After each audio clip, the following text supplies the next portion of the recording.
नमस्कार, सुप्रभात, good morning, जय जोहार। मैं हूं आपके साथ राहुल सिन्हा और छत्तीसगढ़ के इस बुलेटिन में आपका स्वागत है। बुलेटिन की शुरुआत करेंगे हेडलाइंस के साथ। रायपुर में आज मंत्रिमंडल विस्तार। बृजमोहन अग्रवाल, केदार कश्यप और ओपी चौधरी समेत 9 विधायक लेंगे शपथ। राजभवन में 11:45 पर होगा शपथ ग्रहण।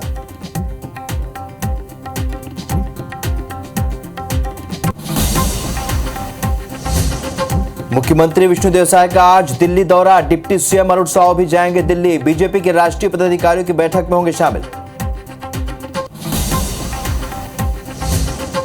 रायपुर में आज और कल होगी कांग्रेस की बैठक। आज शाम 4 बजे कार्य समिति और विधायक दल की बैठक। पार्टी के दिग्गज करेंगे मंथन। किरण देव बने छत्तीसगढ़ भाजपा के नए अध्यक्ष। जगदलपुर से विधायक है किरण देव। बीजेपी के राष्ट्रीय अध्यक्ष जेपी नड्डा ने दिए नियुक्ति के आदेश। सांसदों के निलंबन के विरोध में आज कांग्रेस का देशव्यापी आंदोलन। केंद्र सरकार के खिलाफ करेंगे प्रदर्शन। मध्य प्रदेश और छत्तीसगढ़ में भी देंगे धरना। और सर्वोच्च शिखर पर आईबीसी 24। मार्केट शेयर 25.05 और टाइम स्पेंड में 26.27 के साथ आईबीसी 24 फिर नंबर 1। दर्शकों के प्यार और विश्वास का आभार।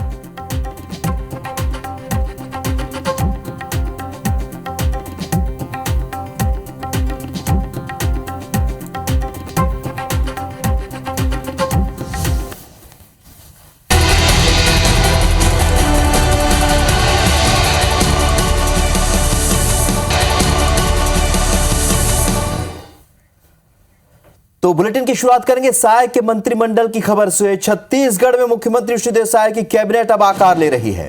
आज सुबह 11:45 पर राजभवन में शपथ ग्रहण समारोह होगा, जिसमें 9 विधायक मंत्री पद की शपथ लेंगे।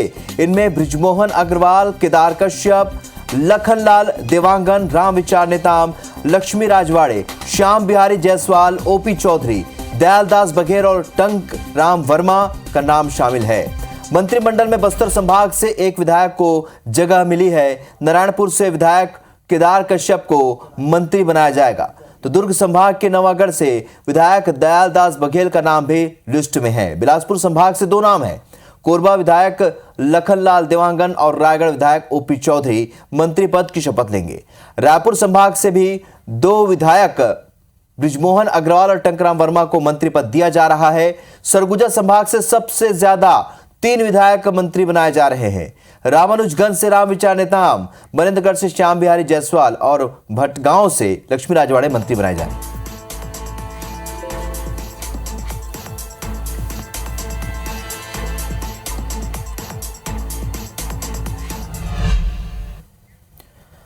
तो इस वक्त हमारे 4 सहयोगी हमारे साथ लाइव जुड़ रहे हैं। जगदलपुर से नरेश मिश्रा और बिलासपुर से जितेंद्र थवाइत। इसके अलावा अविनाश पाठक इस वक्त हमारे साथ रायगढ़ से जुड़ चुके हैं। सबसे पहले अंबिकापुर से अभिषेक सोनी भी हमारे साथ जुड़े हैं। सबसे पहले रुक करेंगे बिलासपुर का। बिलासपुर में यहां पर 2 मंत्री पद मिल रहे हैं। जितेंद्र, अपन बात कर रहे थे लगातार की विकास की, अगर हम बात करें तो किस तरीके से क्षेत्र का विकास होगा, क्योंकि पहले यहां पर कहीं ना कहीं बिलासपुर की उपेक्षा के आरोप भी लगते रहे।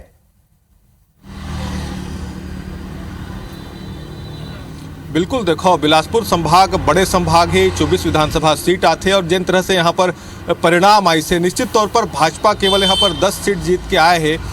कांग्रेस यहाँ पर ज़्यादा सीट जीते हैं। और खास तौर पर अगर बात करबो तो शक्ति, जांजगीर, रायगढ़ जिला है, यहाँ पर भाजपा ला बड़े नुकसान हुई से। हालांकि ओखर बाद में अगर बात करबो तो बिलासपुर, कोरबा, मुंगेली जिला यहाँ पर भाजपा जीत के आए हैं। इसना में जिन मंत्रिमंडल के यहाँ पर गठन हुई से ओमा बिलासपुर संभाग ला अगर बात करबो तो 2 नया चेहरा मंत्रिमंडल में शामिल करे जाते हैं, जिनमें कोरबा विधायक यहाँ पर बात करबो लखनलाल देवांगन जिन मंत्रिमंडल में शामिल रही। रायगढ़ से जिन विधायक है ओपी चौधरी, येला भी मंत्रिमंडल में शामिल यहाँ पर करे जाते हैं। और दोनों जो नेता है, दोनों बड़े नेता है, दोनों ओबीसी नेता है। ये जरूर है कि ओपी चौधरी यहाँ पर पहली बार चुनाव जीत के यहाँ पर आई से ओकर बाद अगर करबो तो बड़े जिम्मेदारी यहाँ पर ओपी चौधरी ला सौंपे जाते और कहीं ना कहीं जिन तरह से ओकर प्रशासनिक अनुभव है आइए से ओकर फायदा क्षेत्र मिल सकत है, क्षेत्र का विकास में बड़े भूमिका यहाँ पर ओपी चौधरी निभा सकत है। इसने अगर बात करबो कोरबा विधायक जिन है कांग्रेस के पूर्व मंत्री जयसिंह अग्रवाल ला हरा के यहाँ पर विधायक बने हैं। पहली बार जरूर वह मंत्री बने थे, लेकिन कोरबा हमेशा से मंत्रिमंडल में दखल रखते। पिछले बार भी अगर हम देखबो चाहे वो भाजपा के सरकार हो कांग्रेस के सरकार हो, यहाँ से मंत्री कोरबा से दिए जाते रहे। यही कड़ी में अगर बात करबो तो यहाँ से इस बार फिर लखनलाल देवांगन को यहाँ पर मंत्री बनाया गया है। तो निश्चित तौर पर बिलासपुर संभाग को कहीं ना कहीं तवज्जो देने का प्रयास जो है वो किया गया है। और खास तौर पर अगर बात करें तो पूर्व डिप्टी सीएम के तौर पर भी अगर कहें तो यहाँ पर अरुण साव को पहले ही यहाँ पर डिप्टी सीएम बनाया गया है। इस तरह से अगर हम देखें तो 3 लोग जो हैं यहाँ पर मंत्रिमंडल में शामिल हैं, चाहे वो अरुण साव हो, ओपी चौधरी हो, लखनलाल देवांगन हो। लेकिन इसके विपरीत अगर कहें तो कुछ जो पुराने चेहरे थे जो लगातार मंत्रिमंडल में शामिल रहे हैं, बड़े पदों पर शामिल रहे हैं, उनको इस बार यहाँ पर नहीं लिया गया है, जिसमें धर्मलाल कौशिक हैं, अमर अग्रवाल हैं, पुन्नूलाल मोहले हैं। ये तमाम ऐसे लोग हैं जो लगातार मंत्रिमंडल में शामिल रहे हैं, बड़े पदों पर शामिल रहे हैं, पूर्ववर्ती सरकार में ये रहे हैं, कद्दावर इनका कद रहा है। बिल्कुल। और जो विधानसभा चुनाव इस वक्त हुए हैं सभी राज्यों में, उस 5 राज्यों में, उसमें हमने देखा किस तरीके से यहाँ पर प्रयोगवादी तौर पर यहाँ पर बीजेपी ने प्रयोग किया अपने मुख्यमंत्री के अलावा मंत्री पद। क्योंकि अपन पहले छत्तीसगढ़ की बात करें, छत्तीसगढ़ में मंत्रियों को पहले पद दिया जा रहा है, तो जाहिर तौर पर इसमें नजर आ रहा है कि नए लोगों को मौका दिया गया। और इस वक्त हमारे साथ नरेश मिश्रा भी जुड़े हैं। नरेश, आपसे जानना चाहेंगे क्योंकि बस्तर संभाग जो है वहां पर दूसरी सबसे बड़ी जीत बीजेपी की रही है और हम लगातार चर्चा करें, आदिवासी क्षेत्र है, विकास की बेहद जरूरत रही है। हालांकि पिछले शासनकाल में बीजेपी के समय कुछ काम जरूर हुआ था, लेकिन अब क्या लगता है इस तरीके से जो मंत्रिमंडल जो बांटा गया है उसके लिहाज से कितना डेवलपमेंट यहाँ देखिएगा। केदार कश्यप है, एक मंत्री पद अभी भी बचा हुआ है जो कि सरकार ने रखा हुआ है, क्या उस पर भी ऐसे कयास लगाए जा सकते हैं, क्या वो पद भी दिया जा सकता है?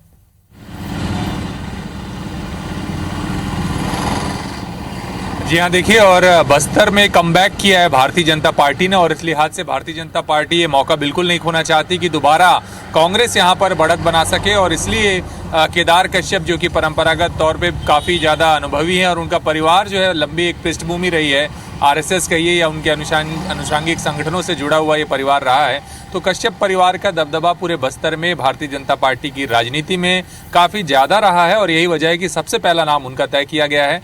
ये बिल्कुल संभावना है कि लता उसेंडी और विक्रम उसेंडी के नाम हैं ही, और साथ ही नए जो चेहरे हैं, 5 नए चेहरे और हैं जिनको उम्मीद है कि इस बार शायद मौका मिल सके। देखिए, बस्तर चाहे छत्तीसगढ़ में कोई भी राजनीतिक दल हो, उनके लिए बस्तर हमेशा चुनौतीपूर्ण रहा है।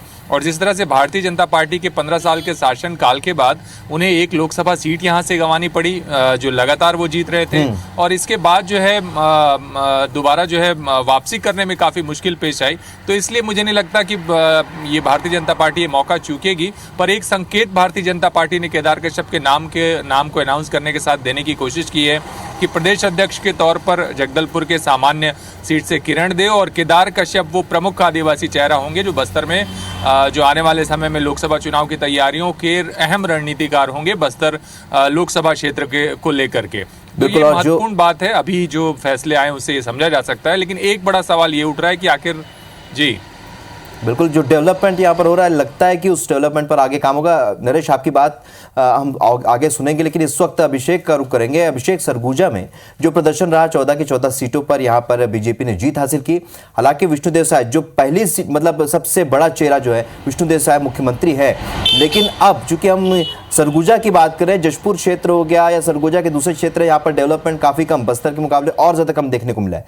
फिलहाल किस तरीके का डेवलपमेंट होगा, क्योंकि जो मंत्री हैं वो भी ऊर्जावान है, नए मंत्रियों को यहाँ पर मौका दिया है बीजेपी ने।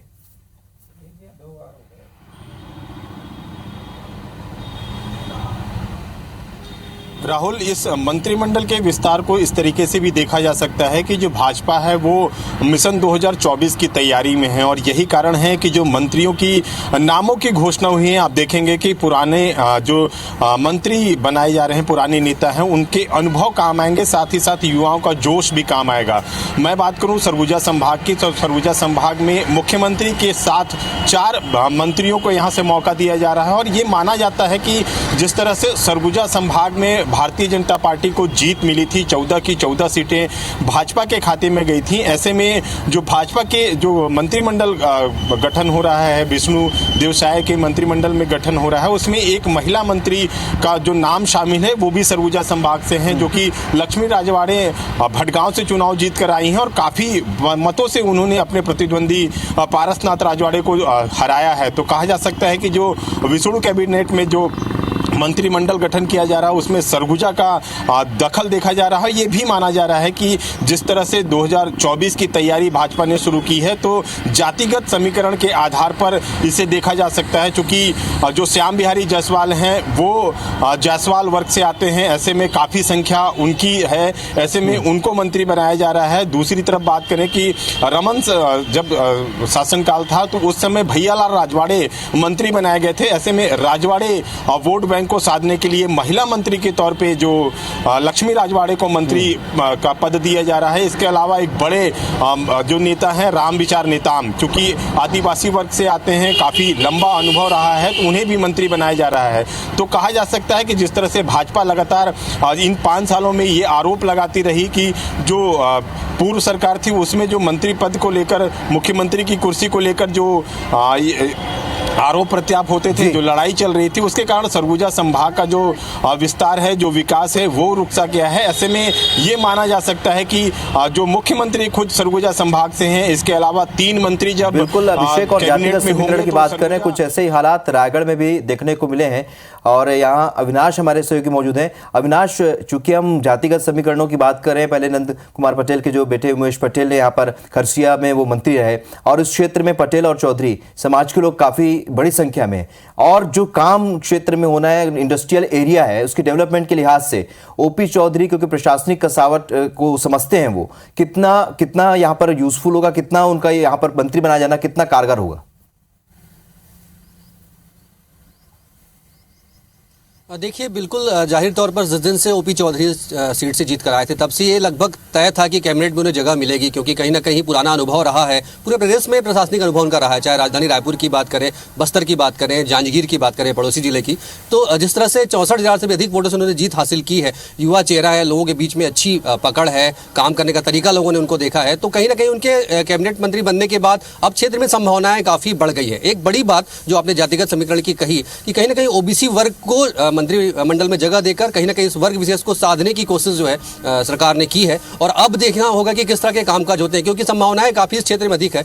इंडस्ट्रियल हब होने की वजह से न सिर्फ सड़कों को लेकर, रोजगार को लेकर लोगों को काफी उम्मीदें हैं, लेकिन साथ ही साथ शिक्षा को लेकर, क्योंकि सरहदी जिला है प्रदेश का, आखिरी छोर है, तो कहीं ना कहीं शिक्षा को लेकर वो पहचान जो है प्रदेश जिले की नहीं बन पाई है। तो अब ओपी चौधरी जैसे जो युवा चेहरा है, उनके मिनिस्टर बनने के बाद ये उम्मीदें काफी बढ़ गई है कि शिक्षा के क्षेत्र में कम से कम बहुत ज्यादा काम होगा, डेवलपमेंट काफी होंगे, खासतौर पर इंफ्रास्ट्रक्चर की कमी इस क्षेत्र में देखने को मिलती है। और एक बड़ी बात मैं इसमें जोड़ना चाहूंगा कि पहली बार जिस तरह से सरगुजा क्षेत्र से सीएम बने हैं, रायगढ़ लोकसभा क्षेत्र से सीएम विष्णुदेव साय आते हैं, तो 2 बड़े चेहरे हमको मिले। एक स्वयं सीएम जो है वो खुद इस रायगढ़ लोकसभा क्षेत्र के रहे हैं, 2 बार 3 बार सांसद रह चुके हैं, और अब ओपी चौधरी जी के कैबिनेट मंत्री बनने के बाद उम्मीदें काफी बढ़ गई है, और कहीं ना कहीं उम्मीदें होना लाजमी भी है, क्योंकि एक बड़ा क्षेत्र है, इंडस्ट्रियल हब है, तो ये माना जा रहा है कि कहीं ना कहीं एक नई जो है इबारत विकास की जो है रायगढ़ जिला वो लिखेगा।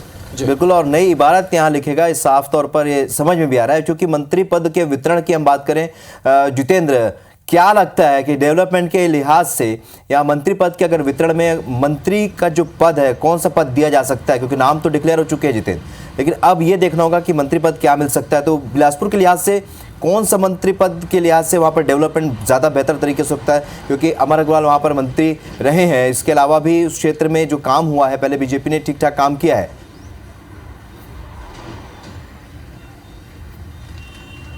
बिल्कुल राहुल, देखिए जो बिलासपुर संभाग का पुराना अगर कहें सियासी इतिहास जो रहा है, पूर्ववर्ती सरकार में अगर कहें तो कोरबा से जयसिंह अग्रवाल राजस्व मंत्री बनाए गए थे। एक बड़ा विभाग है जो यहाँ पर कोरबा से राजस्व मंत्री के तौर पर जयसिंह अग्रवाल को मिला था। इसके अलावा अगर हम बात करें तो अमर अग्रवाल जो लगातार पूर्ववर्ती सरकार में 3 कार्यकाल में यहाँ पर मंत्री रहे हैं, नगरीय प्रशासन विभाग उनके पास रहा है, स्वास्थ्य विभाग उनके पास रहा है, वाणिज्य कर जैसे महत्वपूर्ण विभाग अगर कहें तो यहाँ पर अमर अग्रवाल जी के पास में रहे हैं। हालांकि इस बार जिस तरह से नए मंत्रियों को शामिल किया गया है, उससे माना जा रहा है कि निश्चित तौर पर बिलासपुर संभाग को इसका लाभ मिलेगा बड़े, क्योंकि जिस तरह से डिप्टी सीएम अरुण साव बनाए गए हैं, जिस तरह से ओपी चौधरी को मंत्री बनाया गया, जिस तरह से लखनलाल देवांगन को मंत्री बनाया गया है। निश्चित तौर पर बिलासपुर संभाग की मैदानी इलाके के तौर पर बड़ी भूमिका है। ऐसे में इनको महत्वपूर्ण मंत्रालय दिया जाएगा और इसका लाभ जो है बिलासपुर संभाग को मिलेगा, क्योंकि नगरीय निकाय रहते हुए अगर पूर्व मंत्री अमर अग्रवाल की बात करें तो उन्होंने नगरीय क्षेत्र में बेहतर काम किया था, कई काम किए थे, स्वास्थ्य के क्षेत्र में कई काम हुए थे। इसके अलावा जयसिंह अग्रवाल जिस तरह से पूर्ववर्ती सरकार में थे, इसका भी लाभ क्षेत्र को मिल रहा था। इसके अलावा कहें तो चरणदास महंत हो, यहाँ पर मुख्यमंत्री समेत तमाम जो मंत्री है वो यहाँ पर किस तरीके से काम करते हैं डेवलपमेंट की दिशा में, ये भी देखना होगा। नरेश, आप अपनी बात पूरी कीजिए। हम बात कर रहे थे मंत्री पद को लेकर, केदार कश्यप शिक्षा मंत्री रहे पूर्ववर्ती सरकार में, और इसके अलावा अब किरण देव को भी एक बड़ी जिम्मेदारी, प्रदेश अध्यक्ष वहां पर होंगे। इसके अलावा अगर पूरे विकास की हम बात करें, और क्योंकि आदिवासी क्षेत्र है, क्या क्या अहम काम वहां पर नजर आते हैं जो अब ये सरकार को करने होंगे?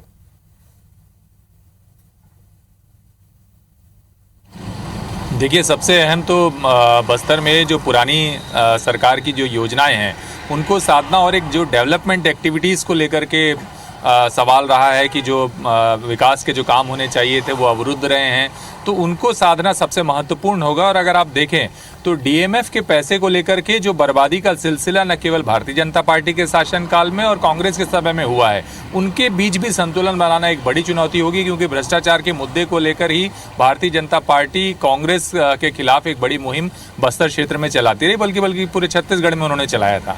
तो आप देखिए कि जैसे डेनेक्स जैसे महिलाओं के सशक्तिकरण के जो केंद्र हैं दंतेवाड़ा में, ये बंद हो चुके हैं। इसके अलावा आप रीपा से लेके तमाम जो चीज़ें, गोठान खोली गई हैं, ये सब चीज़ें, इन सब जगहों पर एक बड़ा समूह जुड़ा हुआ है, लेकिन उनकी कोई आय का जरिया नहीं तैयार हो पाया सही तरीके से। तो इन सब के बीच में एक बड़ी तैयारी की आवश्यकता होगी। योजनाओं की बात करें तो लंबे समय से औद्योगिकरण को लेकर और जो स्थानीय उद्योग हैं उसको लेकर बस्तर के लिए चुनौती है। और आप देखिए नक्सलवाद जिस तरह से फिर से एक तरह से सर उठाता नजर आ रहा है, ये भारतीय जनता पार्टी के लिए चुनौती होगी। और इस लिहाज से दो नेताओं को यहाँ और सीनियर नेताओं को जिम्मेदारी देना ये बताता है कि भारतीय जनता पार्टी एक बड़ी तैयारी बस्तर क्षेत्र के लिए सोच समझ कर रही है। तो मैदानी क्षेत्र की अपनी चुनौतियां होती है, लेकिन आदिवासी क्षेत्र में जो विपरीत परिस्थितियों में जो काम करना पड़ता है, साथ ही नक्सल प्रभावित क्षेत्र, तो जाहिर सी बात है बड़ी चुनौती यहाँ पर सरकार के लिए काम को देखने को मिल रही है। एक बार फिर हम रुख करेंगे अभिषेक का, और अभिषेक आपसे ये जानना चाहेंगे, समझना चाहेंगे, क्योंकि नरेश बता रहे जिस तरीके से मैदानी क्षेत्र की बात कर रहे हैं, वहाँ पर जो इंफ्रास्ट्रक्चर डेवलपमेंट का काम बेहतर तरीके से हो सकता है, चुनौतियाँ हो सकता है कि कम हो, लेकिन आदिवासी क्षेत्र में हम बात करें तो यहाँ पर मैदानी इलाकों की तुलना में ज़्यादा चुनौतियाँ होती हैं। और डेवलपमेंट की हम बात करेंगे अभिषेक, तो डेवलपमेंट के लिहाज से क्या यहाँ पर काम होना आप समझ पा रहे हैं जो बहुत ज़रूरी है?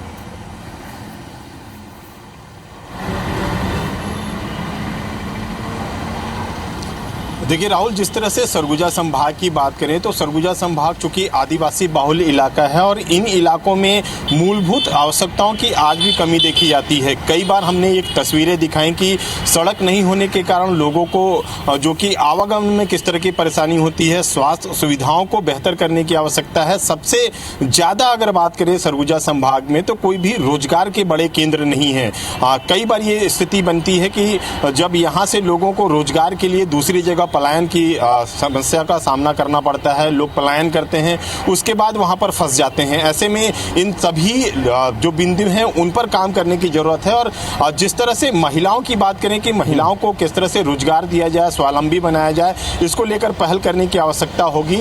और जिस तरह से चुनौतियां रही हैं, चूंकि भाजपा जो है 5 सालों तक विपक्ष में रही थी और लगातार ये आरोप लगाती रही थी कि जो सरगुजा संभाग का विकास है वो कांग्रेस शासनकाल में रुक सा गया है। ऐसे में अब भाजपा के जो मंत्री बनाए जा रहे हैं उनमें ये बड़ी जवाबदेही होगी कि जिस तरह से सरगुजा संभाग का विकास एक तरह से रुक सा गया था, उसको किस तरह से गति दी जाती है और लोगों को रोजगार के लिए किस तरह से जोड़ा जाता है। सरगुजा संभाग में मंत्रिमंडल आकार ले रहा है, आज 11:45 पर शपथ लेंगे तो ये पता चल जाएगा कौन सा विभाग का कौन मंत्री होगा। लेकिन इन क्षेत्रों में जहां पर जरूरत है उस लिहाज से यहाँ पर तमाम जो मंत्री तय किए जा रहे हैं ये समझ में आ रहा है, और बीजेपी 2024 के लक्ष्य को लेकर आगे बढ़ रही है। आप सभी का हमारे साथ जुड़ने के लिए बहुत बहुत शुक्रिया। फिलहाल हम रुक रहे हैं छोटे से ब्रेक के लिए, जल्द लौटते हैं। बात करें छत्तीसगढ़ में कैबिनेट के विस्तार की लगातार अपडेट भी हम आप तक पहुंचा रहे हैं। मुख्यमंत्री विष्णुदेव साय की कैबिनेट अब आकार ले रही है। सुबह 11:45 पर राजभवन में शपथ ग्रहण समारोह होगा। स्टार जैन हमारे की और ज्यादा अपडेट के साथ, जानकारी के साथ हमारे साथ जुड़ रहे हैं। स्टार, क्या जानकारी आपके पास, किस तरीके की तैयारियां हैं?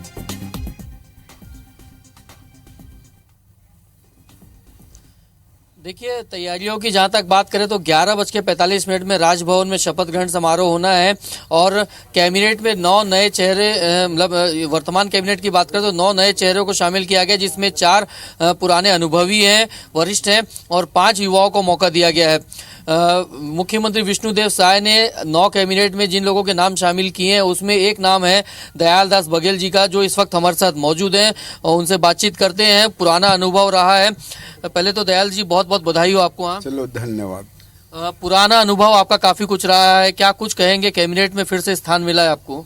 जी हाँ, पूर्व में भी मैं लगातार 3 से 18 तक के विधायक और मंत्री पद का दायित्व मेरे पास रहा है। आज मैं आभारी हूँ मैं माननीय केंद्रीय नेतृत्व का, हमारे प्रदेश के संगठन का, माननीय मुख्यमंत्री जी का आभारी हूँ, जिन्होंने मुझे लायक समझ करके ये दायित्व दिया है। जो भी दायित्व मिलेगा उसे मैं निष्ठापूर्वक पूरा करने का पूरा प्रयास करूँगा। क्या सोचते हैं, किस प्रकार से यदि संतुलन देखा जाए तो पूरा वर्तमान में जिस प्रकार से 9 लोगों को शामिल किया है, जिसमें 4 अनुभवी हैं, पुराने हैं और 5 युवाओं को मौका दिया है, तो ये मिश्रण है, किस प्रकार से मिश्रण देखते हैं इसे? क्या है, सब मिल करके काम करेंगे। सामने लोकसभा का चुनाव है, उसमें हम सब मिल करके हमारा प्रयास यही रहेगा कि 11 के 11 लोकसभा सीट भारतीय जनता पार्टी चुनाव जीते। इसके लिए हम सब मिलजुल करके कार्य करेंगे।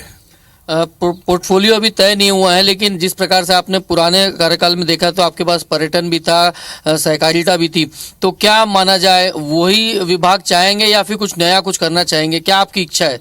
वैसे निर्णय संगठन करेगा और सीएम को करना है। जो भी संगठन और माननीय मुख्यमंत्री जी का जो भी आदेश निर्देश रहेगा उसका मैं निष्ठापूर्वक पालन करूंगा। चुनौतियां कितनी होगी और प्राथमिकताएं क्या रहेंगी आपकी यहाँ? चुनौती प्राथमिकता रह गया सवाल, प्रदेश का विकास हो, शांति व्यवस्था हो, अपने क्षेत्र में विकास हो, शांति व्यवस्था स्थापित हो और हम सब मिल करके हम लोगों का प्रयास रहेगा कि जो छत्तीसगढ़ जितना 15 वर्षों में माननीय मुख्यमंत्री, हमारे पूर्व मुख्यमंत्री डॉक्टर रमन सिंह के नेतृत्व में जो विकास हुआ है उसी को और आगे बढ़ाने का प्रयास हम लोगों का रहेगा। दयाल दास बघेल जी हैं, कैबिनेट में इनको शामिल किया गया है, पुराना अनुभव है इनके पास, पहले भी मंत्री रहे हुए हैं और साफ उनका कहना है कि जो प्रोफाइल इनको दिया जाएगा वो स्वीकार होगा। कुल मिलाकर प्रदेश की जनता के हित में बेहतर काम करना है, ऐसा उनका मानना है। बिल्कुल, और नवागढ़ में इन्होंने रुद्र गुरु को हराया, 27 समाज का बड़ा चेहरा है। ऐसे में देखना ही होगा कि अपने क्षेत्र में किस तरीके से काम करते हैं। बहुत बहुत शुक्रिया स्टार हमसे चर्चा के लिए। तो बुलेटिन में फिलहाल इतना, लेकिन ताजा अपडेट के लिए आप बने रहिए IBC 24 के साथ। नमस्कार।